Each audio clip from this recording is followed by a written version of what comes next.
Prazer. Boa tarde, pessoal. Sejam todos bem-vindos ao Espaço Terapêutico do Vida Integral. Eu sou o professor Dr. Valdemir Bezerra da Silva. Aqui ao meu lado nós temos um dos coordenadores, que é o Dr. Antônio Ferreira da Costa. A Cirlei também estará participando conosco hoje, como Cirlei Marim Paulino, daqui a pouco ela entra, né? A doutora Angelina Danilo Assis também daqui a pouco vai entrar. E hoje nós temos aqui como convidado especial ao nosso lado, né? Geralmente ele tem feito aqui algumas intervenções muito assim esclarecedoras, né? Que é o André Ribeiro, nosso amigo, né? Está fazendo interferências até interferências ele faz, nem intervenções, mas são interferências. As interferências coloquiais, divinas, de alto nível, lógicas. Entendeu? É uma fala pertinente. Claro. Então, vamos lá. Hoje nós, então, vamos dar continuidade às nossas oficinas de leitura terapêuticas, né?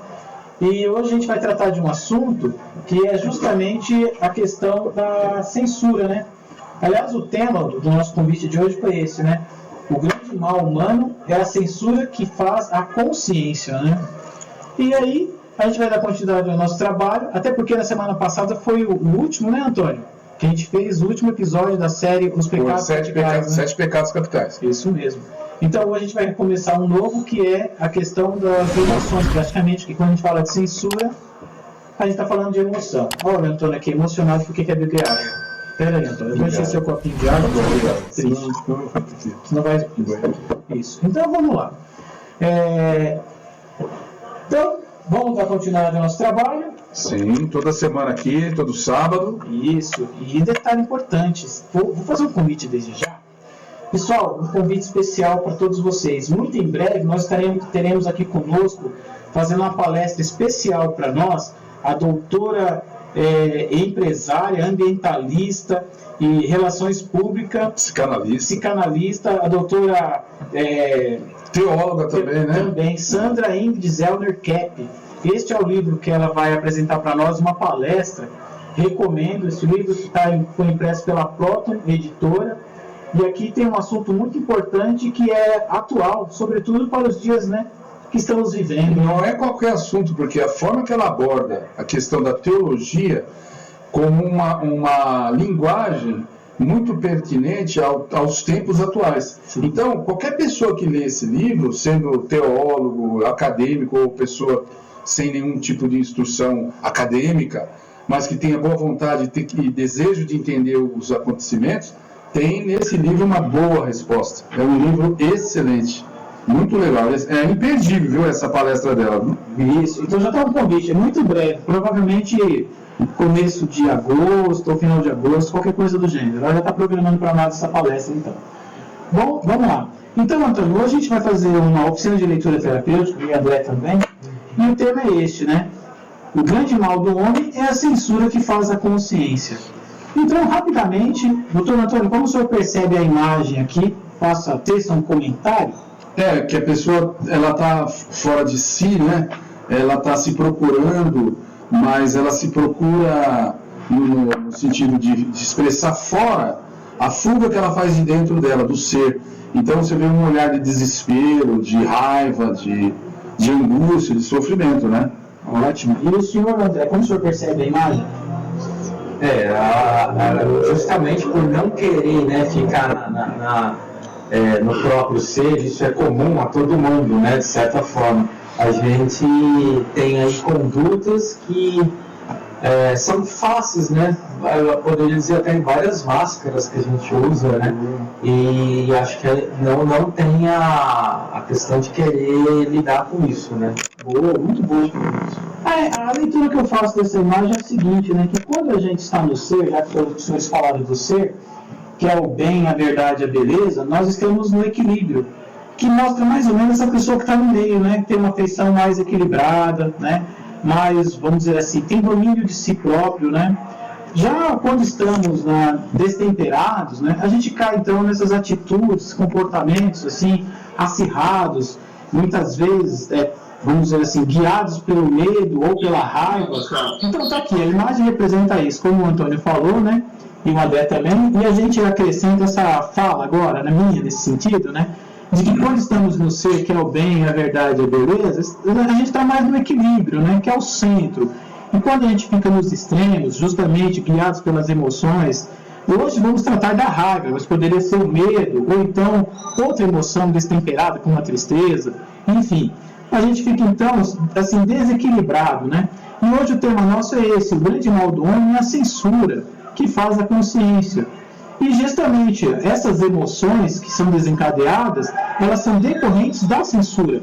E é o que a gente vai perceber durante a leitura de hoje, com uma parábola e na sequência um texto da psicanálise integral, que aliás o nosso trabalho todo que é realizado aqui no Espaço Terapêutico Vida Integral é fundamentado na psicanálise integral, a ciência desenvolvida pelo Dr. Norberto Rocha Kepp. Então, com a palavra do Dr. Antônio. O samurai, a quem pertence o presente? Perto de Tóquio vivia um grande samurai, já idoso, que agora se dedicava a ensinar a filosofia zen aos jovens. Apesar de sua idade, corria a lenda de que ainda era capaz de derrotar qualquer adversário. Certa tarde, um guerreiro conhecido por sua total falta de escrúpulos apareceu por ali. Era famoso por utilizar a técnica da provocação. Esperava que seu adversário fizesse o primeiro movimento e, dotado de uma inteligência privilegiada para reparar os erros cometidos, contra-atacava com velocidade fulminante. Muito bem. O jovem e impaciente guerreiro jamais havia perdido uma luta. Conhecendo a reputação do samurai, estava ali para derrotá-lo e aumentar a sua fama. Todos os estudantes se manifestaram contra a ideia, mas o velho aceitou o desafio. Foram todos para a praça da cidade, e o jovem começou a insultar o velho mestre. Chutou algumas pedras em sua direção, cuspiu em seu rosto, gritou todos os insultos conhecidos, ofendendo inclusive os seus ancestrais. Durante horas fez tudo para provocá-lo, mas o velho permaneceu impassível. No final da tarde, sentindo-se já exausto e humilhado, o impetuoso guerreiro retirou-se. Desapontados pelo fato de o mestre aceitar tantos insultos e provocações, os alunos perguntaram: como o senhor pode suportar tanta indignidade? Porque não usou sua espada. Por que não usou sua espada, mesmo sabendo que podia perder a luta, ao invés de mostrar-se covarde diante de todos nós?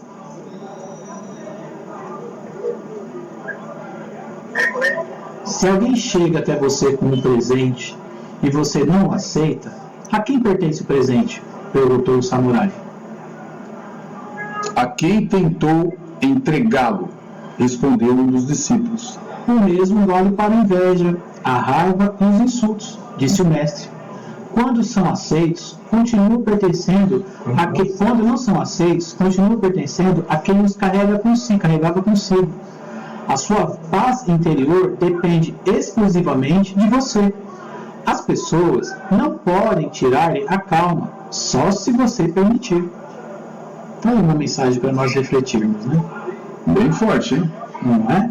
Então, eu vou passar a palavra para o Antônio, depois eu repasso para o André, e aí eu complemento e depois passo para os amigos que estão participando. Vamos lá, Antônio, o que o senhor quer? Porque se você estiver no equilíbrio do seu ser, aquele ataque que a pessoa está fazendo não é contra você, principalmente, mas ela já faz do interior dela. Essa dissonância, essa corrupção do ser, de agressão, de censura, de vilipendiar o outro, detonar com o outro, não depende só da pessoa que te ataca, depende de você saber se defender ou não. Se você está vulnerável, aquele ataque, por menor que seja, pode destruir sua vida. Agora, se você está no equilíbrio, está no ser, se você está acima daquele ataque, se tem uma humildade forte, uma psique forte, então você consegue viver sem esbarrar nessas pedras que as pessoas jogam em você. Eu achei que é muito difícil Mas é uma lição para todos nós, porque geralmente, depois que passa o problema, a gente vai verificando assim, puxa, por que eu me envolvi naquilo? Podia ter evitado, mas aí já falou, já se envolveu, já revidou, né? O senhor gostaria de acrescentar mais algo? Não, acho que é isso. Pode tomar um pouquinho de água. Obrigado. Tá. E o senhor, André? Bom, observando a fala do Antônio aí, eu fiquei pensando assim, né? Essa questão de se envolver, né? Se identificar, se envolver com questões, né? Até proferindo às vezes, você sendo meio agressivo, já demonstra o que a pessoa tem dentro de si, né? De deturpado, de ruim, né? E que ela normalmente coloca sempre numa questão exterior, né? Mas aí vem a questão da censura, ela não vê que ela já tem isso dentro dela. Então, nesse exemplo da história, né, você sabe que quem tem aquele comportamento mais agressivo é o próprio jovem guerreiro lá, né? Sim. Então, aquilo é uma coisa dele, né? Só que ele provavelmente não tem nem ideia por causa da censura, de tudo que ele carrega, né? Boa. Então, agora eu vou fazer a minha parte. Vamos lá. O que eu percebi durante essa leitura, que eu achei assim, muito interessante, que me chamou a atenção, foi, primeiro, né, a conduta do samurai velho, do velho samurai, que apesar de estar sendo ofendido, aquilo não tirou do sério, não fez perder as estribeiras, né, e revidar a altura. Por quê? Eu acredito que a partir do momento que ele sabe quem ele é, que ele reconhece em si seus valores, seus talentos, ele não precisa que ninguém o ofenda com algo, porque aquilo que o outro está falando dele não é ele, porque ele já sabe quem ele é. Ele percebendo quais são seus talentos, suas qualidades, até seus problemas, a fala do outro não vai atingi-lo. Outra coisa que me chama a atenção também é que os seus discípulos, né, em um dado momento, ficam até assim pensativos e reflexivos a respeito do seu mestre, né? Ficam envolvidos, né? Que não revidou, porque esperavam que o mestre revidasse à altura, mesmo que ficasse no prejuízo. Mas, neste caso, essa mentalidade de revidar a violência com a violência, isso mostra que a pessoa acredita que a violência ela pode convencer ou mesmo converter o outro a seu favor. Então, aí, esses discípulos realmente demonstram que estavam muito aquém dos ensinamentos do mestre dele, né? Porque o mestre, ele se revelou alguém muito superior ao não receber o ataque e deixar que o ataque batesse nele, mas voltasse para aquele que o atacou, porque permaneceu a violência com aquele que pronunciou tanto mal, né? E jogou tanto mal fora, né? Isso mostra o seguinte, né? Que quando a gente reconhece quem nós somos, né? Quais são os nossos talentos, nossas qualidades, a ofensa, a intriga alheia, a provocação não vai nos atarantar. Aí é importante a gente perceber isso, né? E quando ficamos atarantados, é porque a gente não percebe que aquilo que o outro está falando de nós, de uma certa forma, pode ser que em parte, seja lá qual for essa quantidade, a gente também pense a nosso respeito. Né? Então, é interessante observar por esse prisma isso, né? Que o que o outro está falando muitas vezes é nada mais do que aquilo que está dentro do outro, e quando nós aceitamos é porque também trazemos isso conosco. E cada um que perceba como isso está em si, né? E olha que interessante, se jogarem pedras, que você pegue essas pedras e faça o quê? O caminho, né, por onde você vai percorrer a sua jornada existencial, né? Pavimentar a sua jornada existencial. Isso é bonito, isso aí. Foi o que eu pensei, né? A partir dos comentários dos amigos. Né? Até porque o nosso trabalho aqui é muito orgânico, né? Vocês já perceberam que a gente é muito vivaz nesse sentido, né? Então, que o maior conflito, onde que habita? Hoje em Deus, qualquer um completar. Onde que habita o nosso maior conflito? No nosso coração, no próprio interior, no nosso coração, né? O maior campo de batalha que existe está dentro de nós, no nosso coração, né? E essa dificuldade, ela se agrava ou existe só por causa da censura. Isso, André, retomou o tema. Isso mesmo, porque ela passa a ter força na medida que você não lida, não tem, rejeita a consciência da dificuldade que tem interna, das más intenções que tem também, né, que existem, essa questão da identificação, né? Então, na história, se o sábio, o samurai, o mestre, né, ele entrasse naquela onda, respondesse na mesma moeda, ele estaria dando vazão àquela coisa ruim que o outro estava trazendo. Então, é a coisa ruim do outro com a coisa ruim de si. E aí, de repente, até justifica, falando, porque ele me provocou. E aí já é a censura, que aí ele não iria querer ver que ele teria o problema. Mas no caso dele é diferente. Ele tem virtudes, né? Sabe quem é, né? E não censura isso, né? Ele está na consciência, né? Ele não entrou na confusão porque ele sabe como ele é, ele reconhece que se ele desse um passo a mais, o que iria causar. Então é uma pessoa que é ponderada, né, Antônio? Muitas vezes as pessoas falam, pessoa que não aguenta desaforo, eu sou uma pessoa que não aguenta desaforo, eu sou muito autêntico. Isso, muito autêntico. Então, se você falar uma coisa que eu não gosto, eu já rebato na hora. Quer dizer, isso na verdade é uma censura. Sim. Porque se você rebate tudo e responde rapidamente, já tem, né? Você tem uma intolerância em perceber que você tem fragilidades, você acha que não tem nenhuma, e você não admite nos outros também. Então, como é que você vai conviver com as pessoas que, como nós, todos têm o problema da inveja, da emocionalidade? Sim. Então, a gente tem que ter esse equilíbrio para poder ponderar. E, inclusive, quando nós perdemos o equilíbrio, saber retomar uma nova postura, se redimir daquela postura equivocada. Então a questão não é que a gente não tem problema emocional, todos nós temos. O problema não é esse da inveja, é a censura. Então a grande questão é essa, né? Que por não aceitarmos ver os nossos problemas, os nossos erros, a gente entra na censura e que se manifesta nas emoções de raiva, medo, tristeza, ódio, ira, vingança, rancor, ressentimento, sempre etc. Achando, pela censura, a gente acha que o problema sempre vem de fora. E a solução também. Isso. Daí as pessoas procurarem tantos remédios, tantas distrações, tanta televisão com manchetes desse tipo fatalista. É uma hipnose coletiva. É a censura, viu? Só uma observação. Você falou, né? Pela censura vai vir também essas emoções, né? De raiva, de ódio, vingança e tudo mais. E o que dá para perceber é que essas emoções é justamente a raiva que a pessoa tem, a consciência que tá sendo posta ali, sendo trazida, né? Na convivência com o outro. Às vezes o outro está mostrando alguma coisa ali para ela, né? Que ela também tem e ela age dessa forma, né? Então o outro está sempre jogando pedra no seu espelho. Né? Então aquilo que a gente fala do outro é o que a gente precisa falar para quem?